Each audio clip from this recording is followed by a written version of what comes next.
அல்லேலூயா. கர்த்தராகிய இயேசு நாமத்தில் உங்களை வாழ்த்துகிற வரவேற்கிறேன். இந்த வேளையில் நம்மளுக்கு கொடுக்கப்பட்ட வார்த்தை ஏசாயா 51:12. நானே உங்களுக்கு ஆறுதலை செய்கிறவர். சாக போகிற மனுஷருக்கு புல்லு கோப்பாகிற மனுபுத்தருக்கும் பயப்படருக்கும் வானங்களை விரித்து பூமியை அஸ்திபாரப்படுத்தி உன்னை உண்டாக்கின கர்த்தரை மறக்கிறதுக்கு நீ யார்? பாருங்கள், மனுஷபுத்திரனுக்கு பயப்படுகிறதுக்கும் வானங்களை விரித்து பூமியை அஸ்திபாரப்படுத்தி உன்னை உண்டாக்கின கர்த்தரை மறக்கிறதுக்கு நீ யார்? மனுஷன் பயப்படுறது கண்ணியை கொடுக்கும். மனுஷனுக்கு யாரத்துக்கும் பயப்படாதீங்க. கர்த்தராகிய இயேசுக்கு நோக்கி பாருங்கள், அவரை மறக்காதீங்க. இந்த நாளில் நோவா காலத்தில் அறக்கிற தேவர்கள் மறந்தாங்க, தேவனை மறந்தாங்க, பிதாவை மறந்தாங்க. அதனால் அழிச்சு போட்டார். எரேமியா 12 இப்போ எரேமியா 6 இதே வார்த்தை தான் சொல்லப்பட்டது. கடலையே மணலை எல்லையாக வைத்திருக்கிற இம்மட்டுமா இதுக்கு மேலே வராத கடலையே எல்லையாக வைத்திருக்கிறாரு. கடலே அது கீழ்படிது. எரேமியா 6 படி. ஆனால் அவர் காற்றும் கடலை அதட்டினார். புதிய ஏற்பாட்டில் காற்று கடலை அதட்டினார். அது கீழ்படிது. நம்ம கீழ்படியணும். தேவனுக்கு பயப்படணும். மனுஷனுக்கு பயப்படாதீங்க, தேவனுக்கு பயப்படுந்தா, தேவனுக்கு பயந்து நம்ம நடந்தா, பரிசுத்தமாக இருந்தால் எல்லாவற்றிலும் ஆசீர்வதிக்கிற தேவன். ஆபிரகாம் ஆசீர்வதித்த தேவன்.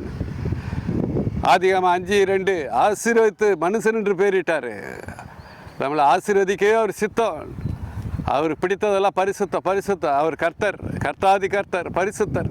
அவர் பரிசுத்தத்தில் மகத்துவம் உள்ளவர். நம்மளும் பரிசுத்தத்தில் நிற்கணும். சங்கீதம் 35 படி நம்மளே உருக்கி உருவாக்கணும். நம்மளே நொறுக்கி உருவாக்கணும். நொறுங்குண்ட இதயத்தை அவர் பார்க்குறாரு. பரிசுத்தமாக நிற்கணும். எதுக்கும் சுகபோகத்துக்கு இடம் கொடுக்கக்கூடாது. நம்ம கர்த்தராகிய இயேசுவை போல் நம்ம நடக்கணும். அவர் பிதா கர்த்தராகிய இயேசுவை நொறுக்கினார்.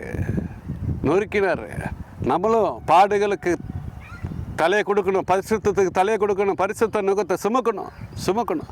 அவருக்காக நிற்கணும். பரிசுத்தம் சாகிற வரைக்கும் பரிசுத்தமாக இருந்தால், நம்ம பரிசுத்தமாக இருந்தால் ஆசீர்வதிப்பார். முதலாவது தேவனுடைய ராஜ்யத்தை நீதியை தேடுங்க, பின்பு இவங்களெல்லாம் கூட கொடுக்கப்படும். தேவனுடைய ராஜ்யம் பரிசுத்தம், அவருடைய நீதி பரிசுத்தம். நீதிமான் இன்னும் நீதிமானாகட்டும், பரிசுத்தவான் இன்னும் பரிசுத்தவான் மாறட்டும். நீங்கள் மாறினீங்கன்னா ஆசீர்வாதம் தானாக வரும். எல்லா ஆசீர்வாதத்தை வரும். ஈசாக்கை 100 மடங்கு ஆசீர்வதித்தவர், யோபை 2 மடங்கு ஆசீர்வதித்தவர். ஆசீர்வாதத்தினால் திருப்தியாக்குவார். பூர்ணமாக நீங்கள் திருப்தி ஆவீங்க. கர்த்தராகிய இயேசுக்கு மாத்திரம் கீழ்ப்படிங்க. அவருக்கு பயந்து நடுங்குங்க, பரிசுத்தமாக நடக்குங்க. திருவள்ளுவர் சொல்லியிருக்க 6வது பாட்டில், ஐம்பொறி ஏற்றவர் வழியில் நடங்க, நீடி வாழுங்க. திருவள்ளுவரே சொல்லியிருக்கிறாரு. வேதத்தை கீழ்ப்படிங்க, வேதத்தை வாசிங்க, ஜபிங்க, எப்போதும் அவரை நோக்கி பாருங்கள். அப்போது எல்லாம் கொடுக்கப்படும். தாவீதை எப்போதும் எக்காலத்தில் கர்த்தரை சோதித்த தாவீதை உயர்த்தினார் ஆண்டவர். உங்களை உயர்த்த வல்லவராக இருக்கிறார்.